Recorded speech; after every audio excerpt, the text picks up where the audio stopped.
नमस्कार दोस्तों, सभी पेंशन धारकों का एक बार फिर से स्वागत करते हैं हमारे इस YouTube चैनल पर। दोस्तों, इस वक्त की पेंशन धारकों के लिए बहुत ही महत्वपूर्ण और इम्पोर्टेंट खबरें लेकर आज की इस वीडियो के अंदर हाजिर हो चुके हैं, जिसमें दोस्तों पहले बड़ी अपडेट की बात करें तो आम सभी के लिए 18 महीने के बकाया DA एरियर, साथ ही फिक्स मेडिकल अलाउंस 5,000 रुपए, कम्यूटेशन की बहाली 11 साल पर, वहीं दोस्तों रेलवे किराए में छूट के साथ 8वें वेतन आयोग का गठन और दोस्तों पेंशन में 5, 10 और 15% की वृद्धि को लेकर आप सभी के लिए बड़ी जो है दोस्तों यहां पर खबर निकलकर सामने आई है, जिसमें दोस्तों 8 जायज मांगों पर सरकार की क्या प्रतिक्रिया देखने को मिली। जो केंद्रीय कर्मचारी हैं, जो पेंशन धारक हैं, इनकी जो 8 मांगे हैं, इन पर क्या जायज प्रतिक्रिया सरकार के द्वारा दी गई है, इसके बारे में दोस्तों आखिरकार आपकी बात करने वाले हैं कि कब आपको एरियर मिलेगा, कम्यूटेशन की बहाली और फिक्स मेडिकल अलाउंस, रेलवे किराए में छूट, पेंशन की वृद्धि और 8वें वेतन आयोग को लेकर सरकार ने आखिरकार क्या प्रतिक्रिया दी है, इसके बारे में दोस्तों आज की इस वीडियो के अंदर बात करेंगे। वहीं साथ में बात करने वाले हैं कि ईपीएस नाडीफा पेंशन भोगियों से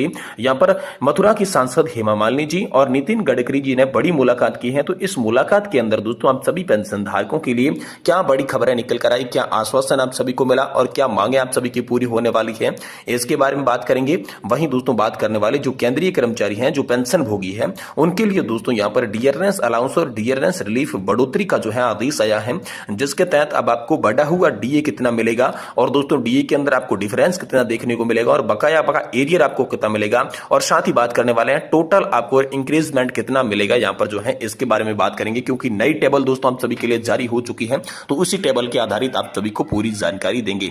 यानी कि दोस्तों पेंशन और पेंशन धारकों से जुड़ी तमाम बड़ी खबरों की चर्चा आज की इस वीडियो के अंदर करने वाली है। इसलिए आप सभी पेंशन धारकों से निवेदन है कि दोस्तों आज की इस वीडियो को आप लास्ट तक जरूर देखिएगा।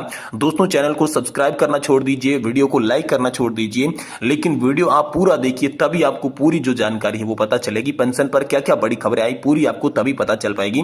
इसलिए आप वीडियो लास्ट तक देखिए, लाइक और सब्सक्राइब को आप छोड़ दीजिए। तो चलिए मैं आपको पूरी जानकारी आप विस्तार से दे देता हूं, इसलिए आपसे निवेदन है कि वीडियो आप पूरी लास्ट तक देखिए। देखिए सबसे पहले और बड़ी खबर की बात करें तो केंद्रीय कर्मचारी और पेंशन धारकों के लिए 8 जो जायज मांगे हैं, जिसमें फिक्स मेडिकल अलाउंस 5,000 रुपए मिलेगा, साथ ही 18 महीने का डीए एरियर आप सभी को दिया जाएगा।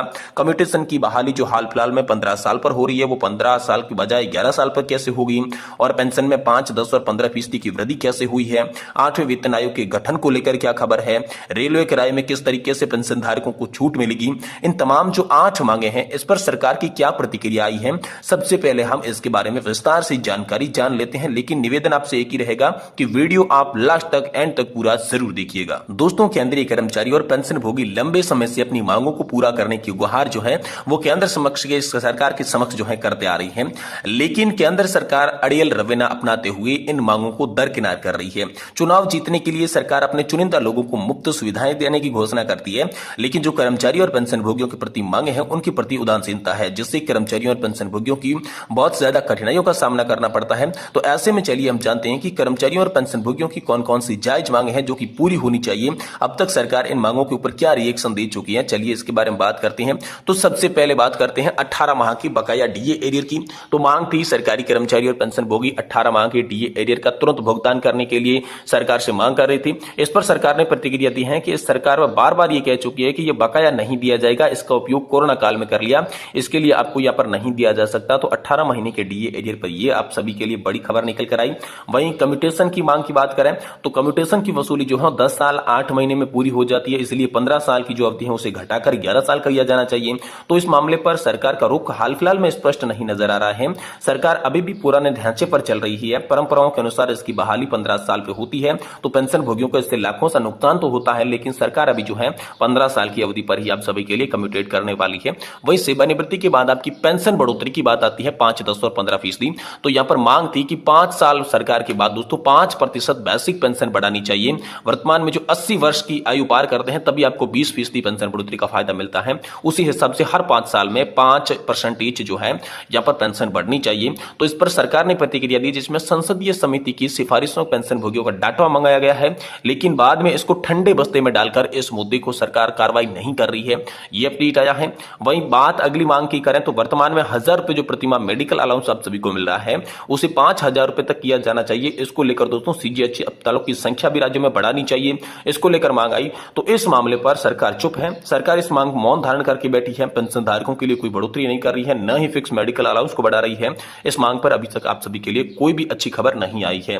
वहीं अगली मांग थी कि रेलवे किराए में यहाँ पर 40% की छूट दी जाए। तो सरकार ने इस पर कहा है कि अभी हाल फिलहाल में रेलवे किराया छूट नहीं हो सकती। और अंतिम मांग थी कि 1 जनवरी 2004 के बाद भर्ती हुए जिन पर एनपीएस लागू है, लेकिन एनपीएस में रिटायर्ड पेंशन भोगियों को मात्र जो है 1000 और 2000 रुपए की पेंशन मिलती है, जिसके कारण एनपीएस को खत्म करके ओपीएस बहाली की मांग कर रही है।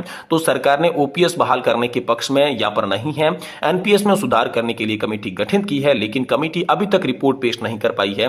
मतलब सरकार का रुख साफ लग रहा है कि वो ओपीएस बहाल नहीं करने वाली है। वहीं अगली मांग थी कि 8वें वेतन आयोग के लिए कमेटी बनाई जाए, क्योंकि 1 जनवरी 2026 से 8वां वेतन लागू होगा, लेकिन अभी तक कमेटी नहीं बनी है। तो केंद्र सरकार 8वें वेतन आयोग की कमेटी की गठन को लेकर भी उदासीनता है। बार बार मौकों पर केंद्र सरकार यह कह चुकी है कि 8वें वेतन आयोग को लेकर कोई भी प्रस्ताव जहां हाल फिलहाल में विचाराधीन नहीं लग रहा है। वही अंतिम मांग रहती है कि ईपीएस नाट्यभा पेंशन भोगियों को पेंशन बढ़ाकर 7500 प्लस डीए उनकी जो मांग है वो समय पर पूरी की जाए। तो सरकार इस पर भी मौन धारण करके बैठी है। जब सरकार सत्ता में नहीं थी तब उनकी मांगों को पूरा करने का वादा किया था, लेकिन सत्ता में आते ही पेंशन भोगियों के इस मुद्दे को भूल गई है और सरकार इस पर भी कोई भी दोस्तों यहां पर प्रतिक्रिया नहीं देती हुई नजर आ रही है। तो ये थी मांगे और इन सभी कठोर कदमों के कारण पेंशनर्स अधिक पीड़ित हो रही हैं। अब अपनी आय का लगभग 40% कर के रूप में भी वो देते हैं। ये कर भी माफ करने की बात जो है लगातार पेंशन भोगी कर रही हैं, लेकिन सरकार जो है इन मांगों को आप सभी के लिए मानती हुई नहीं नजर आ रही है। वहीं इस बीच आप सभी ईपीएस नाट्यभा पेंशन धारकों के लिए एक राहत भरी खबर निकल कर आ रही है। बहुत इंपोर्टेंट खबर है कि पेंशन भोगियों से यहाँ पर नितिन कुमार गडकरी और हेमा मालिनी जी ने बड़ी मुलाकात की है। जी हाँ दोस्तों, केंद्रीय मंत्री नितिन गडकरी, सांसद हेमा मालिनी जी ने मुलाकात की। दोनों नेताओं ने पेंशन वृद्धि और अन्य मुद्दों पर दोस्तों आश्वासन दिया और सरकार से दोस्तों 31 अगस्त तक समाधान की मांग की गई। पेंशनधारकों को जल्द राहत मिलेगी, ऐसा दोस्तों दोनों नेताओं ने यहाँ पर आश्वासन दिया है। राष्ट्रीय संघर्ष समिति की 2 टीम थी, जो एक नितिन गडकरी जी से मिली थी, दूसरी टीम मथुरा की सांसद हेमा मालिनी जी से मिली थी। दोनों ने आश्वासन दिया है कि जल्द से जल्द आपकी जो तमाम मांगे हैं वो पूरी करवाई जाएगी। जहां पर जो है अब सभी को बड़ा आश्वासन दोनों नेताओं के द्वारा मिला और एनएससी राष्ट्रीय संघर्ष समिति ने आगे की योजना भी बनाई है। पेंशनधारकों की समस्याओं का समाधान 31 अगस्त तक नहीं किया जाता है तो एनएससी यहां पर जो है बड़ा विरोध प्रदर्शन करने वाली है और पेंशनधारकों को उम्मीद है कि यहां पर जो है नितिन गडकरी जी और साथ ही हेमा मालिनी जी से आश्वासन मिलने के बाद उनकी मांगे जो है पूरी हो जाएगी। वहीं दोस्तों अगली बड़ी खबर की बात करें तो केंद्रीय कर्मचारियों जो पेंशन भोगी है उनके महंगाई भत्ते और महंगाई राहत में दोस्तों बढ़ोतरी हुई है, जिससे अब कर्मचारियों का वेतन बढ़ेगा और पेंशन भोगियों की पेंशन बढ़ेगी। तो दोस्तों देश में 1 करोड़ से अधिक कर्मचारी और पेंशनधारकों के महंगाई भत्ते पर खुशखबरी आई है। श्रम मंत्रालय द्वारा जारी किया गया AICPI यानी कि दोस्तों all India consumer price index जनवरी से जून 2023 तक यहां पर 6 माही आंकड़े सामने आ चुके हैं, जिसमें दोस्तों आप सभी की महंगाई भत्ता और महंगाई राहत में 3% की वृद्धि की संभावना बताई जा रही है। हालांकि इसकी औपचारिक घोषणा जो है सितंबर 2024 में होने वाली है। नई दरें जुलाई 2024 से लागू होगी। ऐसे में जो जुलाई और अगस्त माह का आप सभी को जो है एरियर भी मिलेगा।